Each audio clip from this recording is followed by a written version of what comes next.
Puis je termine en disant aussi que, eh bien, il faut obéir, hein.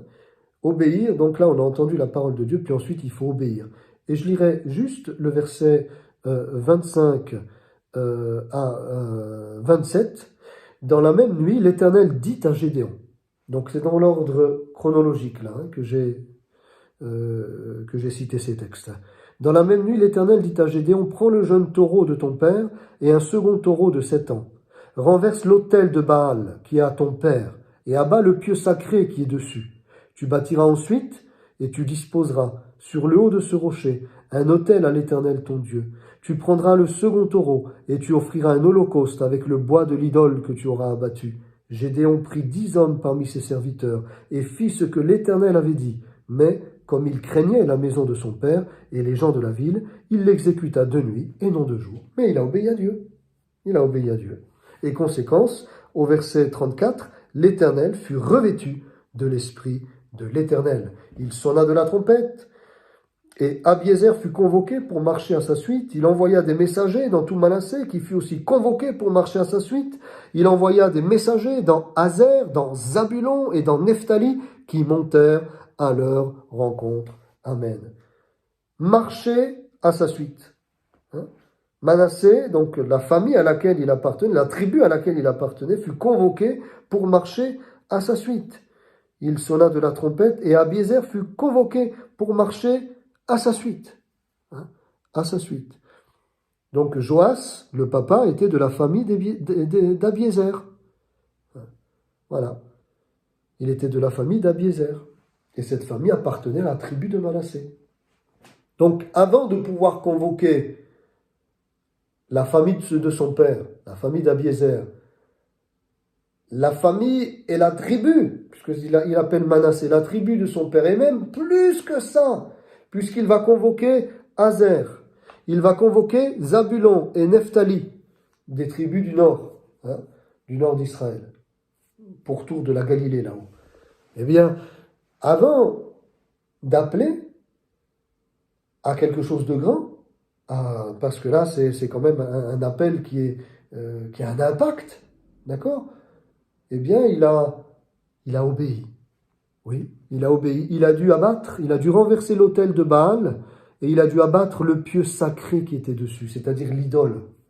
Il y avait un autel, d'accord, un autel pour Baal, le dieu Baal, qui est un dieu, on retrouve souvent ce faux dieu dans l'Ancien Testament. Baal. Et puis, il y avait l'idole. Une idole, donc c'était un pieu sacré. Donc, souvent, c'était en bois, mais c'était aussi dans d'autres matériaux, et qui représentait ce faux Dieu. Comme aujourd'hui, on le voit dans toutes sortes de religions polythéistes ou autres. Voilà, ce qu'on appelle l'idolâtrie. Et ce qui est ici, pourquoi je parle d'obéissance? Parce que c'est quand même dans la maison de son père. La Bible dit, dans la même nuit, l'Éternel dit à Gédéon, donc dans la même nuit, au moment où il s'est révélé à lui, d'accord? Au moment où il lui a donné cette parole, vaillant héros, il l'a encouragé à vaincre, il lui a manifesté clairement son appel, il lui a fait connaître clairement son appel. Eh bien, dans la même nuit, il demande à Gédéon d'obéir, d'aller dans la maison de son père, de renverser l'autel de Baal, qui est à ton père, et d'abattre le pieu sacré qui est dessus. On peut se dire, mais qu'est-ce qu'elle fait là-dedans? Eh bien, il y avait eu des compromis. Israël avait eu des compromis, et c'est pourquoi la Bible dit au tout début que les enfants d'Israël firent ce qui déplaît à l'Éternel. Voilà, ils se sont laissés entraîner dans l'idolâtrie. Et donc le Seigneur a dit, maintenant je t'appelle, mais avant de pouvoir remporter la victoire sur Madian, Amalek et les fils de l'Orient, toute cette tribu qui était innombrable comme les grains de sable, nous dit la parole, eh bien avant, il va falloir que tu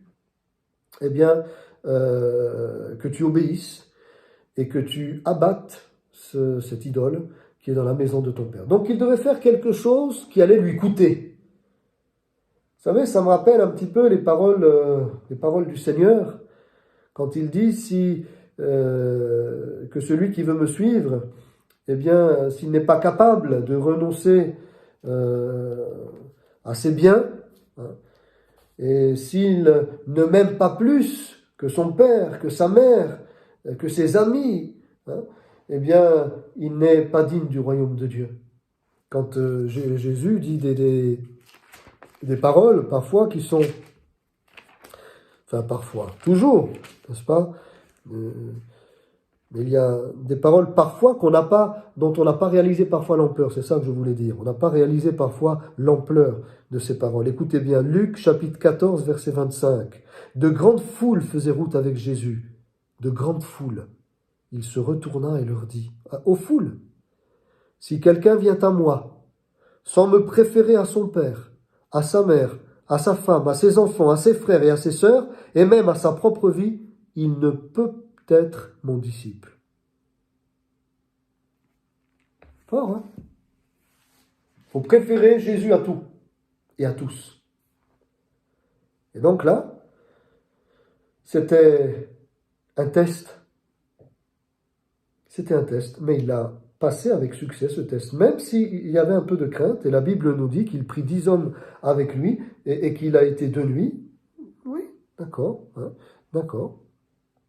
Eh bien, il l'a fait. Il l'a fait. Ce qui compte, c'est qu'il a obéi. Et franchement, parfois, quand Dieu nous demande d'obéir, n'avons-nous pas crainte? Il y a une crainte qui est là, parfois légitime, j'ai envie de dire. Au niveau rationnel, hein, au niveau logique, j'ai envie de dire. Parce que dans le monde spirituel, bien sûr, la crainte n'est pas légitime. Mais au niveau logique, rationnel, purement humain et bassement terrestre, c'est normal, quoi. Voilà, c'est normal. Mais on peut dépasser cette crainte et obéir. Et obéir. Ce qu'il faut, c'est obéir.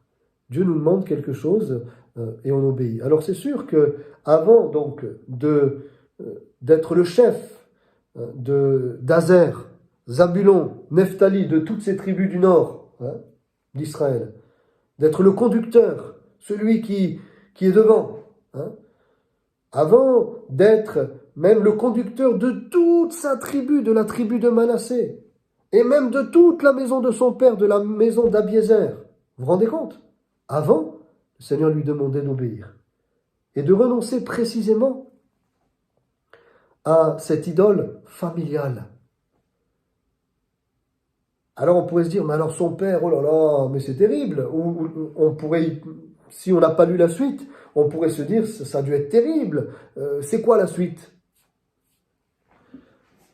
Alors comme vous avez suivi déjà les autres vidéos, vous savez qu'il a réussi le test parce qu'il a pu ensuite vaincre Madian, n'est-ce pas, Amalek et les fils de l'Orient. Mais si on n'a pas lu la suite, on peut se dire, oh là, ça va mal se passer, hein. Il va toucher ce qu'il y a de plus secret et de plus précieux chez son père, hein, l'idole de son père. C'est ça qu'il va toucher. Alors attention, attention, ça risque de mal se passer. Comme certains peuvent nous dire, oh là, attention, hein, surtout, tu quittes pas la religion de ton père, hein, parce que, oh là là, si tu quittes la religion de ton père, tu vas te mettre la famille à dos, hein, ça va très très mal se passer. Ou eh bien, effectivement, aussi en tant que chrétien, parfois on peut ne pas comprendre des actes d'obéissance. Hein. On parlait tout à l'heure de partir en mission. On peut eh bien, avoir reçu du Seigneur quelque chose et puis parfois, eh bien, dans notre entourage, pas parce qu'ils nous aiment pas ou parce qu'ils veulent nous mettre des bâtons dans les roues, pas du tout, parce qu'ils ne l'ont pas reçu et donc ils comprennent pas. Et quelque part aussi par sentiment, ils veulent nous retenir. Comme eh bien, ça a été le cas pour l'apôtre Paul quand on voulait le retenir à Éphèse parce qu'on l'aimait. Hein, donc c'est pas parce qu'il y a forcément de mauvais sentiments ou qu'on nous comprend pas ou non, mais eh bien parce qu'il y a aussi une part de l'homme qui est là et voilà. Et donc parfois on doit combattre aussi ces émotions et ces sentiments qui pourraient nous empêcher d'entrer eh bien dans l'obéissance. Hein. Mais non, ne pars pas, qu'est-ce que tu vas faire en mission? Reste ici, regarde. Eh bien, il y a une église, tu sers Dieu dans l'église, ça suffit, pourquoi tu veux partir là-bas? Écoute, tu sers déjà Dieu ici, c'est bien. Aller faire une école biblique dans un pays étranger, mais pourquoi? Pourquoi il y a tout sur place? Pourquoi tu dois partir dans un pays que tu connais à moitié, faire une école biblique, te former, mais pourquoi? Et donc, il peut y avoir des retenues. Ça peut être aussi un travail qui peut nous retenir. Vous voyez? Un travail, ouais, mais il faut que je quitte le travail, ça va me coûter. Eh oui, mais si on obéit, et que dans cette pandémie, le Seigneur nous a réveillés, eh bien, on va obéir parce que cette pandémie a peut-être justement montré que notre travail était notre idole. Puisque le Seigneur dit, on ne peut pas servir Dieu et maman. Alors ça ne veut pas dire que parce qu'on travaille, on sert maman. C'est pas mon propos. Mais ça peut, le travail peut devenir eh bien, une idole. L'argent que nous procure le travail peut devenir une idole et nous empêcher d'entrer dans le service de Dieu. C'est possible, ça peut être une situation, eh bien, on en a déjà rencontré, et ça peut être une situation qui peut se présenter là, à quelqu'un, bien sûr. Donc il y a différentes situations, voyez, il y a différents obstacles, il y a différentes retenues qui peuvent être là, il y a que ce soit des personnes ou des situations. Voilà, qui voudraient nous retenir pour ne pas qu'on rentre vraiment dans l'obéissance. Mais, eh bien, Gédéon a obéi, il a pris 10 hommes, il a été de nuit, et il a renversé l'autel, il a brisé, n'est-ce pas, il a abattu le pieu sacré qui était dessus, terminé. Et puis, comment ça se termine? Eh bien, bien sûr, hein, les gens de la ville sont en colère, ils vont voir le papa, fais sortir ton fils qu'il meure. Ça rigolait pas, hein? Qu'il meure. Il a renversé l'autel de Baal et il a abattu le pieu sacré qui était dessus. Et regardez maintenant la réponse du papa. Donc colère il y a eu. Et vous savez, on ne fera jamais l'unanimité. Quand on veut obéir à Dieu, ne cherchons pas à faire l'unanimité, parce qu'on ne fera pas l'unanimité. Attention, je n'ai pas dit qu'il faut désobéir aux responsables de l'Église, et qu'il faut être un rebelle, et puis qu'il faut partir, et puis tout casser. C'est pas ça que je dis, hein. Mais quand il y a un appel qui est là reconnu, que le temps de Dieu est venu, que c'est mûri, que c'est fait dans le respect des choses de Dieu et de l'Église, des frères et sœurs, eh bien s'il y a des retenues, il faudra passer outre, parce que, eh bien, malgré certaines voix qui peuvent se lever, eh bien, il faudra obéir. Il faudra obéir. Et donc, il y a eu de la colère, mais regardez le père. Comment a réagi le père? Qu'est-ce que tu m'as fait? Tu m'as trahi, mon fils. Oui, que tu meurs. Vous savez, à l'époque, ça rigolait pas. C'était pas comme maintenant, hein. Quand dans la famille, vous reniez la foi, c'était considéré comme un blasphème, et c'était très très grave, hein. C'était la mort, hein. Donc là, quel blasphème? C'était pas le blasphème contre le Dieu d'Israël, le Dieu qui s'était engagé à utiliser ce peuple pour être les témoins pour les nations. Non, c'était des autres dieux. Donc c'était pas un blasphème envers Dieu. Au contraire, c'était une obéissance envers le véritable Dieu, le Dieu qui est juste et vrai, le Dieu l'unique. Alors Joas, comment est-ce qu'il va répondre? Verset 31, Joas, le papa de Gédéon, répondit à tous ceux qui se présentèrent à lui, donc à tous ces gens en colère, que le pieu sacré et l'autel de Baal a été renversé. Il va leur répondre comme ça. Est-ce à vous de prendre parti pour Baal? Est-ce à vous de venir à son secours? Écoutez bien maintenant ce que le papa va dire. Quiconque prendra parti pour Baal mourra avant que le matin vienne. Il a gagné, comment dire, non seulement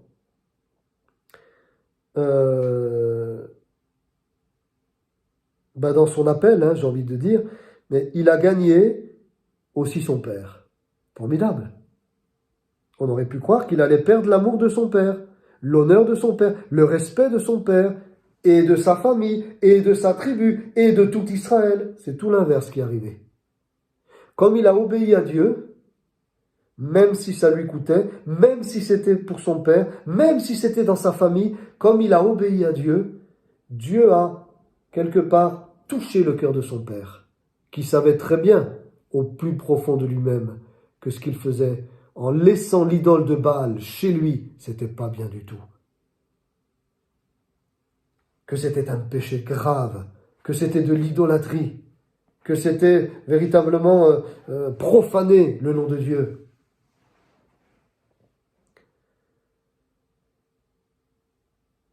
Alors le papa, il s'est laissé reprendre. Et voilà que maintenant, au lieu de prendre le parti de Baal, voilà que maintenant il reprend le parti de l'Éternel. Quiconque prendra parti pour Baal mourra avant que le matin vienne. Si Baal est un dieu, qu'il plaide lui-même sa cause, puisqu'on a renversé son autel. Et à partir de là, Gédéon, en ce jour-là, on donna à Gédéon le nom de Jérubbaal, qui signifie que Baal plaide, que Baal dispute, que Baal combatte, en disant que Baal plaide contre lui puisqu'il a renversé son autel. Donc il a gagné son père, il a permis même à son père de revenir à Dieu, vous vous rendez compte? Dieu s'est servi de Gédéon pour que son père revienne à Dieu. Si tu es fidèle, Dieu se servira de toi pour amener ton père, ta mère, tes frères et ta famille au Seigneur. Oui. Je terminerai avec un exemple. Il a amené aussi donc son père, il a amené sa famille, la famille d'Abiézer. Il a été revêtu de l'Esprit de l'Éternel, il a sonné de la trompette et Abiézer fut convaincu pour marcher à sa suite. Après avoir obéi, la famille, le papa, Joas, sa famille, la famille d'Abiézer. Ensuite, Manassé. Il envoya des messagers dans tout Manassé qui fut convoqué pour marcher à sa suite. Verset 35. Et ensuite, comme on a dit, il a envoyé des messagers partout. Azer, Zabulon, Nephtali qui montèrent à leur rencontre. Non, en fait, il a gagné sur tous les fronts. Il a gagné son père, la famille de son père, sa tribu et même Israël. Il a ramené quelque part non seulement son père à Israël, mais il a ramené tout Israël au Seigneur. Par l'obéissance d'un homme, ce que Dieu peut faire, c'est infini, quelque part. Par l'obéissance d'un homme. D'ailleurs, c'est un texte comme ça dans la Bible. Alors, bien sûr qu'il est appliqué à Jésus. Mais on peut aussi se l'appliquer à nous-mêmes. Que le fait que nous-mêmes, nous puissions obéir, une seule personne obéit, ça va avoir une influence positive et glorieuse sur plusieurs, sur beaucoup. Romains, chapitre 5, verset 19. Car, comme par la désobéissance d'un seul homme, beaucoup ont été rendus pécheurs, de même, par l'obéissance d'un seul, beaucoup seront rendus justes. Romains 5, 19. Et la boucle est bouclée. Enfin, pour notre sujet qui nous importe ce soir. La boucle est bouclée. Et je terminerai avec ce témoignage, effectivement, de mon papa, de mon père, qui, donc nous sommes d'origine italienne, nous avons servi Dieu aussi en France, et puis depuis 8 ans maintenant, le Seigneur nous a envoyés en Suisse, voilà, comme des missionnaires, puisqu'un missionnaire c'est quoi? C'est un envoyé. Dieu envoie quelque part. Donc voilà, c'est pas un grand mot ou un grand ministère, pas du tout.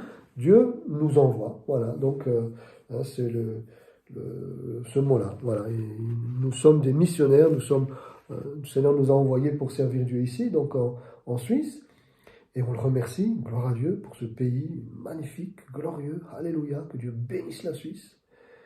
Mais voilà, nous ne sommes pas suisses, ni français, nous sommes d'origine donc italienne. Et mon papa, dans les années 70, donc, lui n'était pas croyant. Alors, il avait une croyance, mais il n'était pas croyant. Il n'avait pas de communion personnelle avec Dieu. Et puis un jour sur le travail, eh bien, il y avait quelqu'un qui s'appelait Gaetano, qui lisait la Bible. Au moment de la pause. Mon père était maçon, Et donc, des métiers qui sont aussi durs, hein, qui sont très physiques. Et alors, la pause, elle est très, très appréciée, hein. Je ne sais pas si ça vous est arrivé de travailler sur un chantier de maçons. Je les salue au passage, bravo. Les maçons, ceux qui travaillent aussi sur les routes et qui font des travaux pénibles physiquement, qui font aussi les nuits, etc. Que Dieu vous bénisse, que Dieu vous bénisse. Et témoignez sur votre travail parce que le témoignage que je vais vous raconter va vous encourager. C'est vrai, donc c'est un travail pénible et donc la pause est d'autant plus appréciée. Et durant cette pause, il ouvrait la Bible.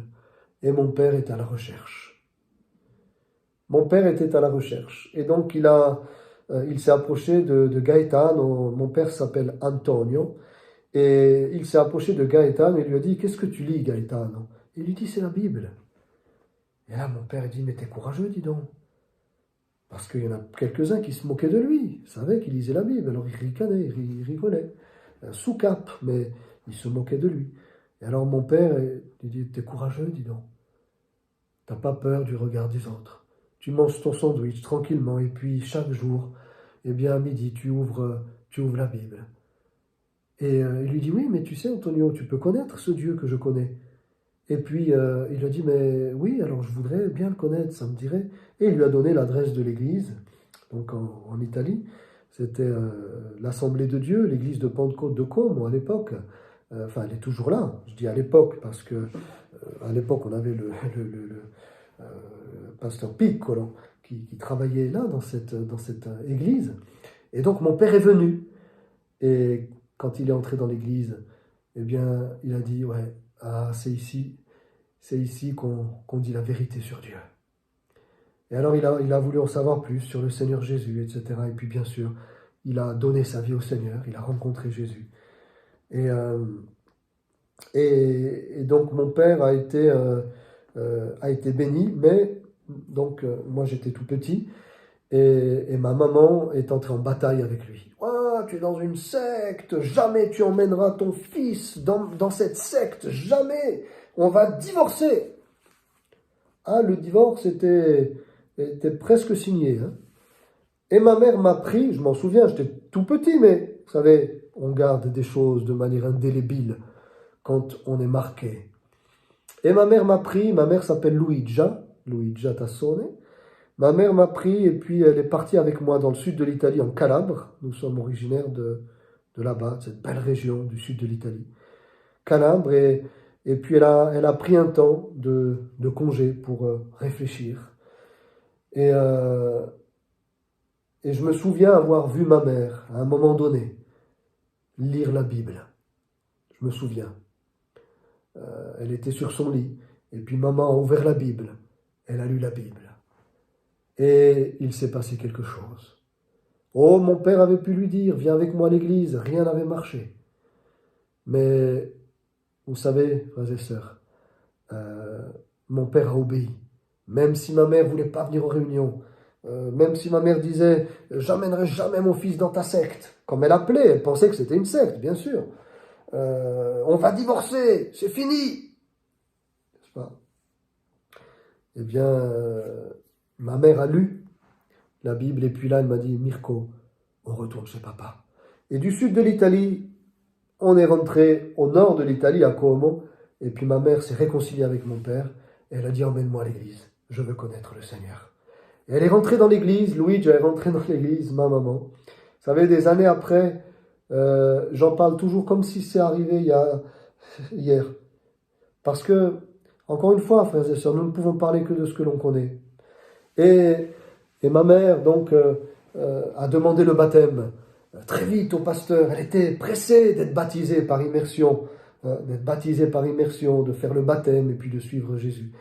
Et puis, le pasteur, qui était le fratello piccolo à l'époque, eh bien, a baptisé ma mère, mais pas que ma mère, parce que mon père, par sa foi, il a amené sa maman, Teresa Tassone. Il a amené ses sœurs, alléluia, donc sa famille, Rosalba, Lucia, Carmela, Franca,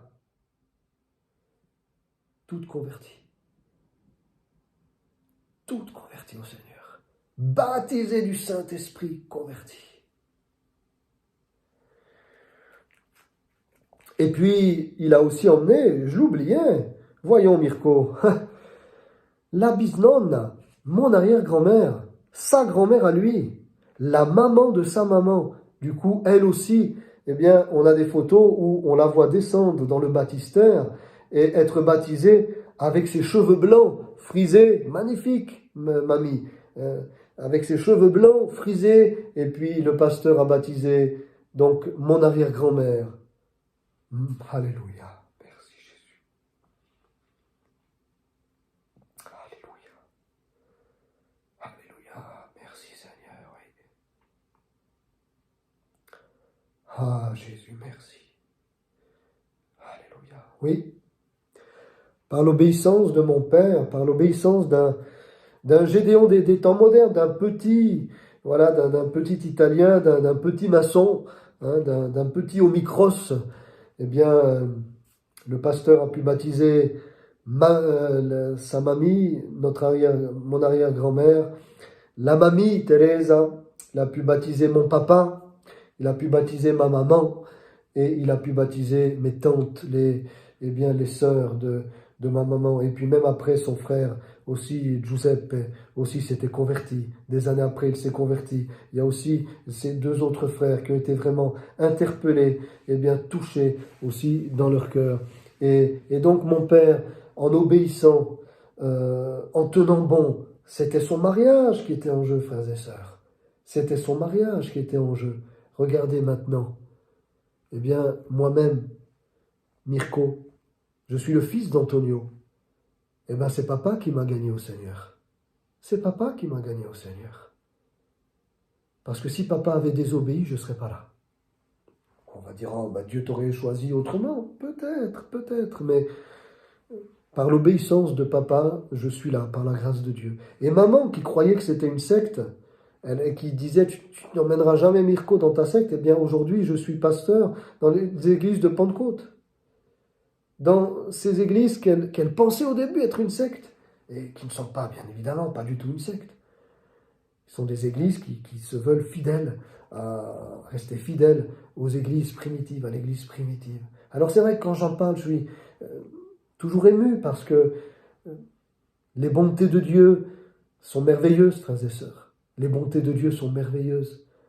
Et donc, obéis, mon frère, ma sœur, parce que regarde, moi, par la grâce de Dieu, maintenant, mes enfants aussi sont au Seigneur. On a baptisé les grands, cet été, par la grâce de Dieu. Et puis les petites jumelles qui sont toutes contentes de venir à l'église. Elles nous disent souvent, qu'est-ce qu'on aime aller à l'église? Qu'est-ce qu'on aime aller à l'église? Et puis au travers de nous, maintenant d'autres personnes qu'on a pu amener au Seigneur. Pourquoi? Parce que papa a obéi. Parce qu'un homme a obéi. Alors, vous voyez, d'une situation qui paraissait catastrophique, Madian qui vient attaquer Israël, des années de labeur, d'une pandémie qui, voilà, bientôt 2 ans, ça dure. C'est des années, ça dure, même si c'est 2 ans, ça dure, ça a duré. Hein? Parce qu'on peut dire même ça a commencé à l'automne 2019 en Chine. Hein? Donc on est déjà dans les 2 ans. On a déjà même passé les 2 ans. Ça dure. Au travers de tout ce négatif que nous voyons comme négatif, permettons à Dieu de se glorifier. Repentons-nous. Et, comme on a dit, c'est glorieux. Soyons à l'écoute du Seigneur.